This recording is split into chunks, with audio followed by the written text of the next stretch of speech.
I believe that people are way less stupid than a lot of politicians think they are. How can you tell that you're being manipulated by a story? Someone is telling you the story before they know the story. Alex Pretti gets shot. Immediately, you see weaponization of narrative. Stephen Miller, J.D. Vance coming out and saying that this was an assassin. The story is trying to read someone's mind or claiming to read someone's mind. This guy is dead, and they said, well, what he wanted to do was murder ICE agents, but they actually didn't have any of that information. When you see really amped up adjectives, extreme or disgusting or outrageous, when you see those kinds of adjectives, you need to look closely at, because this is someone's spin on a story. We have to figure out how to fight back on documenting the story that is true against very powerful force that's going to push a story that is false. And I guess I'm wondering,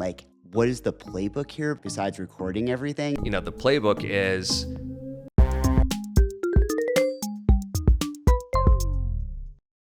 Welcome to Art of the Zag. I'm Joe Laser. And I'm Shane Snow, and we're in person. Here we are, second episode in person. So Shane and I were here on a little work trip in Arizona. In this, Phoenix? Yeah, Phoenix, in this strange apart hotel, Airbnb that we got. But technically, I think it was hotels.com. It was technically hotels.com. Yeah, not Airbnb. Which means you got one key cash worth 0.001 cents for every dollar that you paid. Yeah, it's going to be huge. I mean, it's funny because there used to be, when I was in college, a great hack with hotels.com, which is that if you book 10 free nights, you would get one free night. I remember that. Yeah, but no matter what, it would be worth up to $400. So even for like a cheap hotel? Yeah, so what I would do is I was, naturally captain of my college ultimate frisbee team. Of course. And I would book the hotel room. So I would get these cheap $25 motel rooms in Ithaca, New York for a tournament. And then I would bank a bunch of hotels.com free nights that I spent $250 on, that the Sarah Lawrence Student Senate was paying for anyway. And then I would get a really nice $400 room in the city and take my college girlfriend there for her birthday. And she'd be like, how'd you get this? And I'd be like, it's magic, Just a high roller. Wow, though that's not happening here. We paid full price. Yeah, we did pay full price on our work credit cards. And yeah, the points guy ruined that hack after he told everyone what hotels.com did not realize that they had done, which is... Yeah, we don't know for sure that he's the one who blew it up. They might just have realized that college kids like me were kind of gaming the hotels.com system. But, just for that, I'm still a loyal hotels.com customer. And if they want to sponsor the show... Yeah, you can. I'll do basically anything for a free night up to $400. Point is, here we are in person. Yeah. We're here to talk Art of the Zag. Yeah, and so we wanted to take this opportunity to kind of do a little bit of a different episode than we're typically at least expecting you to do on the podcast, right? Where we bring on guests, because you wrote a piece this week on Substack that kind of popped off, went semi-viral, I think got a lot of really interesting attention and discussion going. Can you tell us a little bit about it? Sure. Yeah, this has been the most popular piece in several months. So it was my response to sort of the continued coverage of the Alex Pretti murder in Minneapolis by ICE, and what I wrote about is three things that you can take away from that story that are patterns in media manipulation. Basically, how can you tell that you're being manipulated by a story? Not just in the news, but, kind of in general.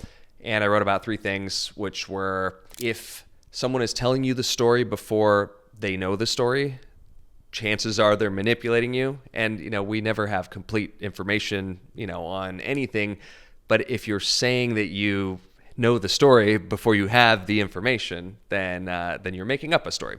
So that's obviously what was going on, when the administration said he was a terrorist, he was brandishing a gun, he had attacked them. And then afterwards, video footage came out showing that none of that was true. And so they made up what the story was before they knew the story. Second thing, the story is trying to read someone's mind or claiming to read someone's mind. This person's intention was X, which is obviously what happened when, this guy is dead. And they said, well, what he wanted to do was, murder ICE agents, but they actually didn't have any of that information.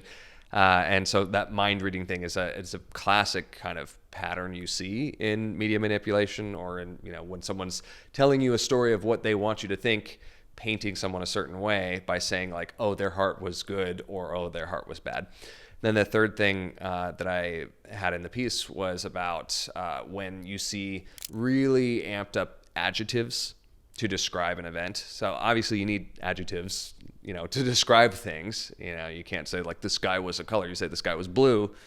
But when the adjectives are, extreme or disgusting or outrageous, when you see those kinds of adjectives, you need to look closely about whether, you need more information, because this is someone's spin on a story. And it could be that something is extreme or disgusting, but a lot of times, and especially in politics or in current events, someone will say something that the other side disagrees with, and they will call it disgusting. And when you hear that or you see that, you need to, pay more attention. So that's what the piece is about. And yeah, it's done about twice as good as the average piece, and it's still going. And I think it struck a chord because obviously the events that are happening right now in Minneapolis are tragic. But it's so clear when you can watch a video of what happened and then see how certain news outlets and certain pundits are describing the event, that you can see is completely different on camera than what they're saying. And but I think it's a good, sadly, a good venue for us to bring up the fact that this happens all the time with stories. Yeah, a thing that I've been thinking about a lot since last weekend. So we're recording this on Friday, the January 30th. It'll come out, at least a few days after that, just for context, because who knows what crazy shit will happen before press publish. But over the past week since this happened, got 6 days ago, though it feels like longer in so many ways. That's it? Yeah, it was. Yeah, it hasn't even been a full week. Is the way that narratives can be weaponized now, and in both of our work, I think we often focus on the positive aspects of stories, the ability to connect, to build relationships between people, to push good messages, good ideas, make people care about good things. Yeah, but there's and because I think that's the lens that we like to see the world through. But the way the Trump administration is acting, I think there's a really clear pattern here of this consistent weaponizing of narrative immediately, right? Mm-hmm. Where, Alex Pretti gets shot, immediately you see Stephen Miller, J.D. Vance coming out and saying that this was an assassin, right? Kristi Noem saying this is an assassin. Someone they'd never heard of before. All they know is that he was killed, and they tell you he was an assassin. Yeah, and that just, I think as you put in your piece, being a mind reader, right? To say that they had this intention of, massacring ICE agents, and they were there as a domestic terrorist. And it's this instinct, this almost like, convulsive instinct to spin this narrative immediately. And the only reason that it really has had backlash this week, and a massive amount of backlash across the country, I think right now there's actually been a general strike against ICE across the country, is the fact that they had no information about it. And Alex Pretti turned out to be, if you were going to pick someone, right, that would destroy this narrative for them, you couldn't really have thought of a more ideal candidate. An ICU nurse, someone who works with veterans, someone who, let's face it, is a white American citizen male who we're just predisposed as a country to really care more about, right? As an example. Right. And in the video, he's literally helping a person off the ground before he gets shot to death. Yeah. It's like, well, and this is another thing that I pointed out. The reason you say that someone is evil on the inside when something bad happens, you can't defend, what happened, is to destroy people's trust in the goodwill and benevolence of that person. Because, okay, you make a mistake, you do something wrong. If your heart is in the right place, people will trust you again. But if the other side, if you make a mistake and you do something wrong and you want people to believe that your heart is in the right place, you say that the person who on the other side's heart was in the wrong place. But we saw him literally going out of his way to help people in need, and then find out that his job is to help people in need, like veterans in the hospital. Yeah, and so that's what made him such a sort of ideal candidate to be a counterforce or an antidote to that narrative push. In a lot of ways, if you look at this from the perspective of a Kristi Noem or a Stephen Miller or JD Vance that's trying to push this narrative, they got extremely unlucky in that way, right? And for those of us that are trying to fight back against the kind of fascist impulse that we're seeing sweep across this administration right now, got lucky in the situation. But I've been thinking more and more about this weaponization of narrative at the front lines of what's happening in this really scary moment in America right now, where story is just being used to try and sort of sway and manipulate the way that we think about everything, right? To create this dividing line between people. And of course, that's always been true, right? That's always how stories have worked in fascist regimes and authoritarian regimes and in politics. But this feels particularly poignant just because of how brazen it is. And because we're in this situation where, you know, Governor Walz in Minnesota has been calling on citizens to record everything with ICE. And I think that's actually been a really powerful thing because the only reason that we were able to understand the truth of what happened is because we had video of it. It's the same thing with Renee Good. Now, there's tons of examples where we didn't have video, and there's been nearly a dozen other people have been killed by ICE this year that we just have to take their word for it. There's people who have been taken to the hospital the day after being detained and died of natural causes because they fell down the stairs. And so we're in this place where we have to figure out how to fight back on documenting the story that is true against a very powerful force that's going to push a story that is false. And I guess I'm wondering, like, what is the playbook here behind besides recording everything, and how does this play out in a landscape where so much of the media channels of distribution are now being owned with people with a really clear political bent towards the Yeah. current Trump administration? So it's interesting that you use the word playbook, because this whole thing, like this specific example and kind of the macro what's going on, is a playbook that has been used over and over again in history. This is the thing that I opened that piece with is, in 1971, this very same thing happened in Mexico City, which is where I live right now. I happened to be reading a book about that history, like when this all went down. And I was like, oh my God, like this is the same thing. The playbook is those who are in power, when something happens that, makes them look bad, they come out first with the story to explain what happened, to make the other side look bad. And, doing those three things, using extreme adjectives, in the case in 1971, when basically there was a student protest and a bunch of government trained agents were sent in to make it violent. Things got out of hand and they ended up killing like hundreds of students and a 14-year-old boy.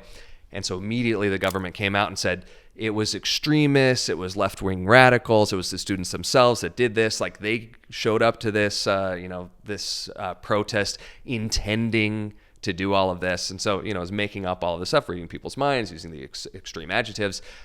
And then in that case, same thing happened. There were these guys, the agents were specifically instructed to beat up photographers and journalists and to smash their cameras.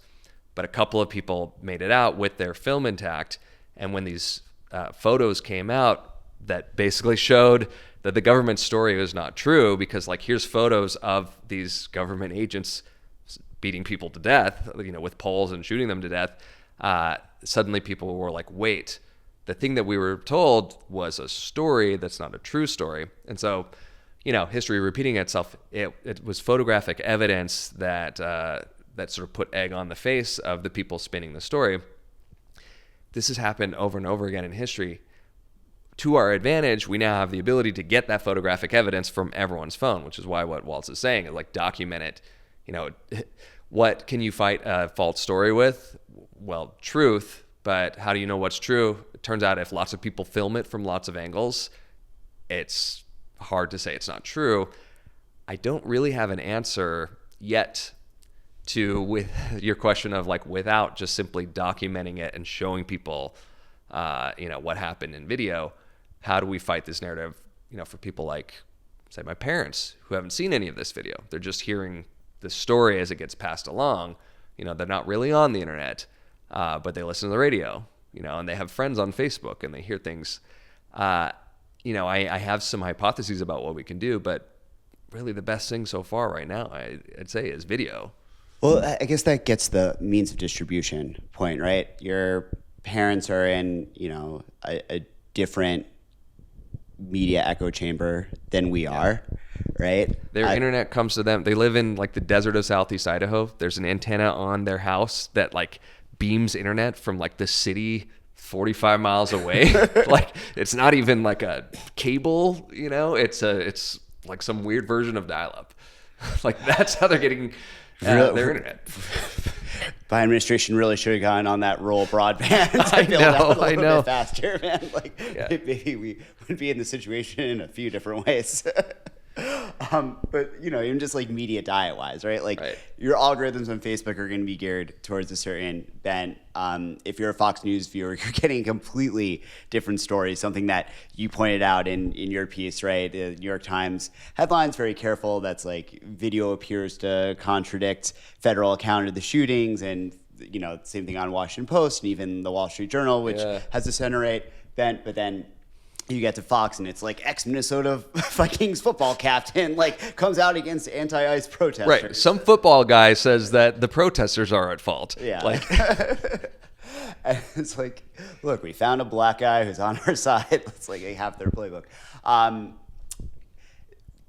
What I worry about now is that the means of distribution is being controlled by forces that have various reasons to want to be loyal to the president, right? Right. We have, God, like you go down the list, it's exhaustive. Like most of Silicon Valley now has a Trump bent, Zuckerberg with Instagram and Facebook. We have Elon, obviously, with X. TikTok was just bought by Larry Ellison, and already there's been reports of anti-ICE content, anti-Trump content being deemed for some reason ineligible for recommendation in their very powerful algorithm. Yeah.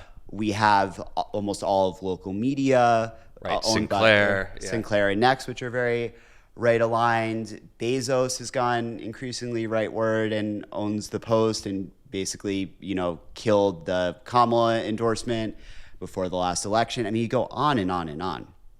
And that's part of what worries me, right? We're in a media ecosystem that relies so much on these recommendation algorithms, as well as, for older generations, like still the local news and the cable news outlets. Right-wing aligned influencers have a much larger audience than left-wing.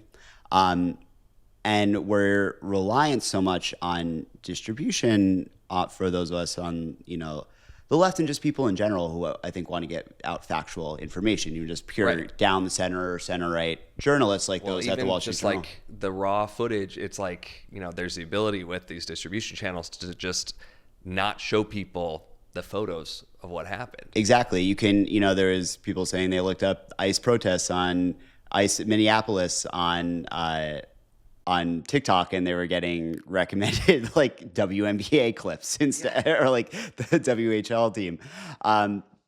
So I wonder what the antidote is here. Like it feels to me like perhaps one solution is that we have to be making a shift much towards direct relationships with media, right? Like newsletters, creators we trust, subscribing directly. If you're a creator on TikTok and Instagram, like it kind of feels like a moment where you need to be thinking about what is the platforms that you're aligned with and where your audience are, and start driving people more heavily towards, an own direct relationship, because these things could get scarier, if we continue to lurch towards a more authoritarian style regime. But I wonder, like, you've studied this just so much in other countries. I wonder if there's anything that you've seen or ideas that you've come up with that you think we can learn from. Yeah. So this is, again, history repeating itself, because what was supposed to happen with the internet and social media is that anyone could be a publisher, right? Anyone could broadcast. The means of distribution, it used to be you wanted to get news to people, you had to own a newspaper factory, and that meant like you had to be rich and connected, or you had to own a radio station, or you had to have the money to, advertise there. And, and that obviously favors people of a certain class. And so it affects the news and the media. And, there's history of, pirate radio stations, guerrillas like getting their own radio and telling people what's really going on. This happened in Cuba in the revolution before the good guys turned into the bad guys. The dictator, Batista in Cuba in the 50s and early 60s had his radio stations saying like everything's fine while he was, murdering students and, independent journalists who were trying to get the word out like we were getting killed. And so, Che Guevara brought a radio to the island and started broadcasting like, here's what really happened. And like, that kind of pirate radio thing has happened. And, people in power try and shut those things down. The internet was supposed to be our pirate radio. It was supposed to be on Twitter. Anyone can say anything. The truth will come out. Like we can overthrow the authoritarians by doing this. But the algorithms that have come in and layered on top of those platforms have made the internet no longer this place where we can do that. In other countries and in history, what has often happened is these independent voices have found ways to sort of circumvent the channels that are being controlled or monitored by the government. I think that's going to need to happen now. It's like leaflets, during like, World War II, like the Nazis, it's like secret pamphlets that go around, like not distributed through the usual channels. There is some hope, I think, with, kind of what you're alluding to with direct subscriptions. We have Substack, we have Patreon, we have these places where, at least for now, the owners of these technology platforms are not getting in the way of people saying their truth to other people or saying their piece to other people. There could come a point where that power, that is in the hands of a Substack, I hope not, where they say we are going to filter this, we are going to have an algorithm. But hopefully not. I mean, it is their philosophy, and I'll disclose, like I'm a shareholder. I helped them launch the company years ago, and I believe that their intention is not to do that. But who do you trust? Like, say you're in an oppressive place like Russia, who do you trust for your news? Well, you would gain trust in an individual who is investigating and reporting, against the regime and at their own risk. How they're getting the news out to you is another question. Well, now there is still this channel through the internet of direct subscriptions like Substack and Patreon where technology is letting us do it. Well, I think as you say this, right, you think of, we sometimes have such a fatalism about the algorithms, like, the algorithm's doing this, like, I guess I'm just screwed, right? But like you look at history and it's like you look at history and people who the only means of communication were through TV and radio. They're in much more oppressive type of regimes than we are at currently, right? Like right now we're just sort of like, we're flirting with fascism and authoritarianism. We're just like dabbling in it. Like we're seeing how it works out. This week it didn't work out so well for the authoritarians. Like we'll see how this progresses. But next week they're going to try harder. Yeah, they'll try something new. We got to experiment, A/B test. But in the past in other countries, you had people freaking in the jungle setting up guerrilla radio stations, right? Like dropping leaflets from crop planes. And so all we really have to do is like tell our TikTok and Instagram followers to like subscribe to our freaking Substack. So I do wonder if like our fatalism here is a little bit like lazy and misguided sometimes, and whether there is an upside here and something that we talk about a lot, where it's just that the lack of sort of media savviness or sort of civic knowledge and education in America. Maybe this becomes a shift as a lot of people who have just always kind of relied on consuming whatever slop the algorithm feeds them, right, between the rise of AI, which distorts our sense of what's real or not, and the rise of these false narratives coming from the government that are being so clearly disproven off the bat, that people start to become more skeptical. And you do see a shift where people change their media diets because they realize that they're being fed things that they can't really believe. Like maybe there's a tipping point that we're going over. I hope so. I mean, it is very motive. Like when you realize you've been lied to, you are motivated to like not be further lied to. So there is something potentially true, and powerful to that of like, it's really hard to convince yourself that you're not being lied to when you see the video evidence that disproves the lie, right? And so, but then what? You can turn off the TV, you can turn off the radio, you can go further into like the desert and like unplug the satellite dish from the house, or maybe you seek out sources that you trust. And how are you going to find those? It's going to be through referrals. Like we will need people to work hard to recommend that truth. And I think the responsibility of the independent voices, they're going to face additional skepticism. Even in my piece, like I had people saying like, oh, you're using adjectives. Like, oh, you're reading minds. And it's like, I'm not reading someone's mind when I show you to tell you that the video said this. But we're going to face that. And so I think it does put responsibility on people to not blow the opportunity that maybe the public is going to be more sort of willing to search for what's actually true rather than just sort of sit back and be fed it.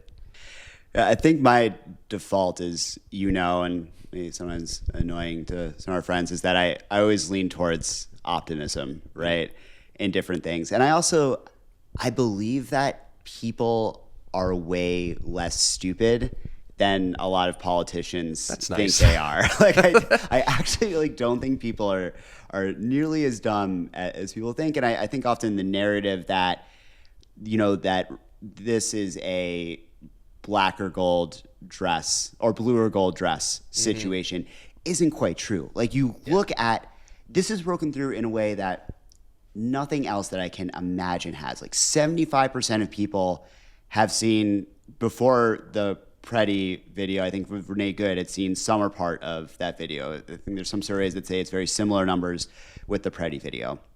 If you look at the surveys, most people are against what has happened. They don't think that it was right. And it's not, a 50-50 thing. It's like a 68-32 thing, which is massive in American discourse. Yeah. And so it's still sort of unsettling to me that you can watch a video and be like, maybe it was okay to do that. But I think if we go back to just, I guess, the optimism angle here is that I don't think that in the story that we tell ourselves about this, we can even afford to have it be a we're just screwed sort of thing, right? That the algorithms are just going to distort the truth and there's nothing that we can do about it. There's clearly something we can do about it. That the current administration is pushing the buttons on the edges of fascism and authoritarianism so that becomes inevitable. We've never actually seen that succeed in a country where the administration is nearly as unpopular as this one is. And you see these people in Minnesota and like, oh my God, like how fucking inspiring are they? Like in sub-zero degree temperatures, out protesting, out bringing food to each other, caring for each other. Like if this is not the best of humanity, right? I don't know what is. Like It's been funny seeing these accusations of like, who's organizing these people? Who's paying them? And it's like, no, this is people who care about each other because they live here. And it is inspiring to see that. My initial reaction is, it's funny because like, again, like I love studying the history of this stuff. My initial reaction to the TikTok thing of like, okay, TikTok is being bought by people who are motivated to please the president, was, okay, well, better delete TikTok. I better give up on my influence on that platform. Like the algorithm's done, we're screwed. Like in history, when this playbook of fake news, media manipulation, telling people, a completely false story in order to like hold them down, the thing that happens when it works is people give up their power. They stop voting, they stop marching, they stop protesting. They're like, we give up.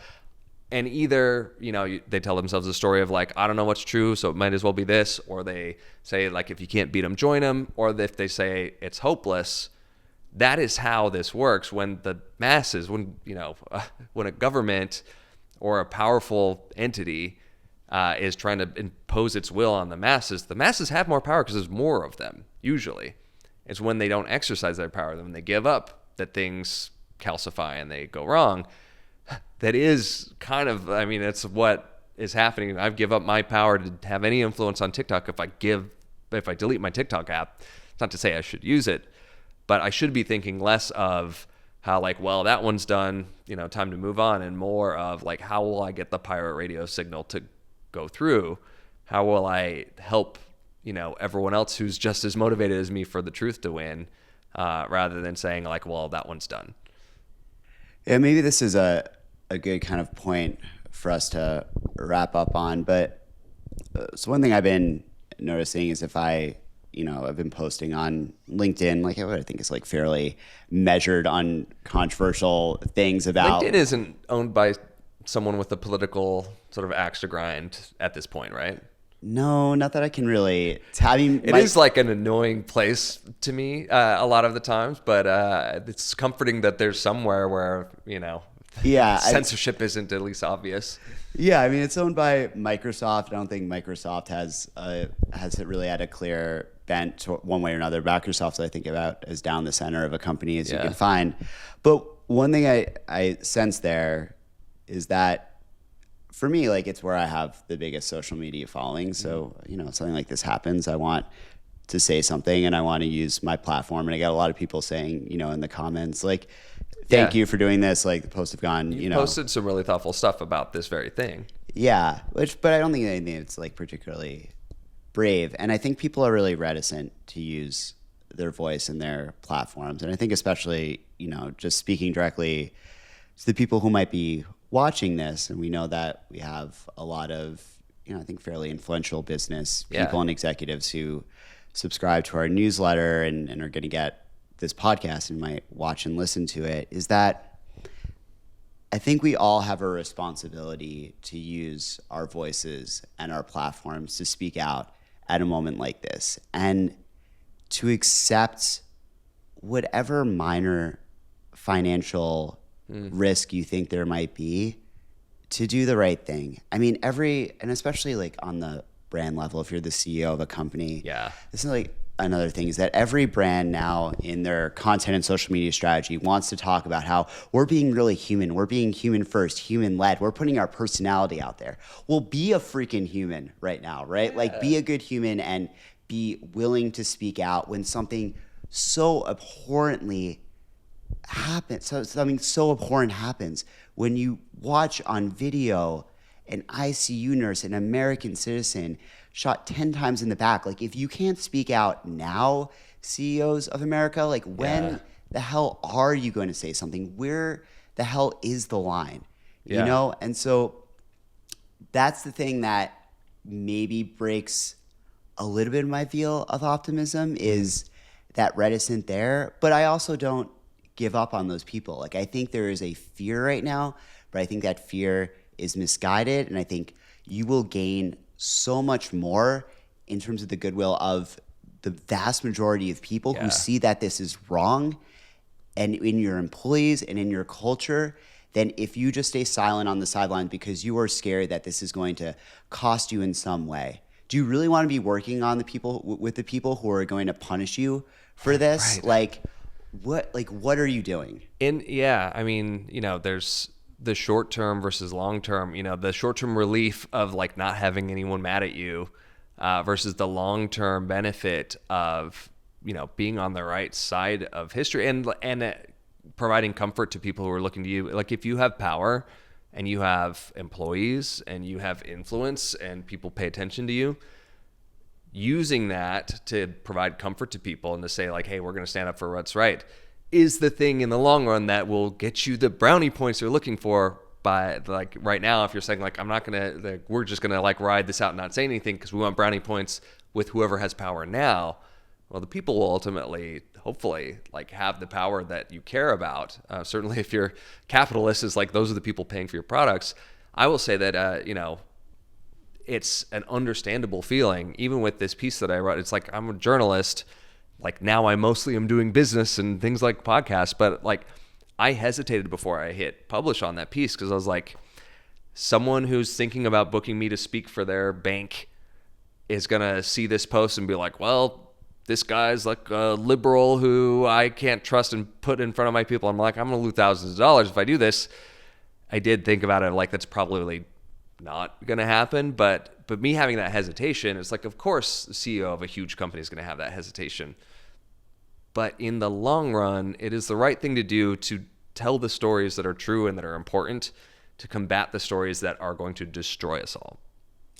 Yeah, I mean, you know that I've lost out recently on an opportunity because of being outspoken. Yeah. And I think that is something that might happen, but I think that there is just so much more for us to gain. And that when we look back, when we have to look our kids in the eyes, we both have adorable 3-year-olds. I think you have to ask, what did you stand up for and what did you say? Not that I think either of us are doing anything particularly brave compared to the heroes like Alex actually Pretti taking out any there. risks by Yeah. like typing stuff and saying things. Yeah. That is the irony, right? It's like storytelling is such a powerful tool. Communication is so powerful, and it is pretty low stakes. Yeah. Like it's high stakes to not do it, and to let the sort of like wicked stories sort of take over. But it's not like, you know, like you're walking along a cliff's edge and you could fall over and die, right? Like it's that's the beauty, I think, of storytelling is it's our words, it's our emotions, it's our brains, not like physical danger. Yeah. Well, I think that's a good place to end on this bonus episode too. We're going to be back, I think, very fittingly with a good episode about the psychology of trust. That's right. Coming up after this. So thank you all who are listening and subscribing so far on this nascent podcast. Yeah. Thanks This for joining us in person. Yeah, this is a fun and cathartic conversation to have.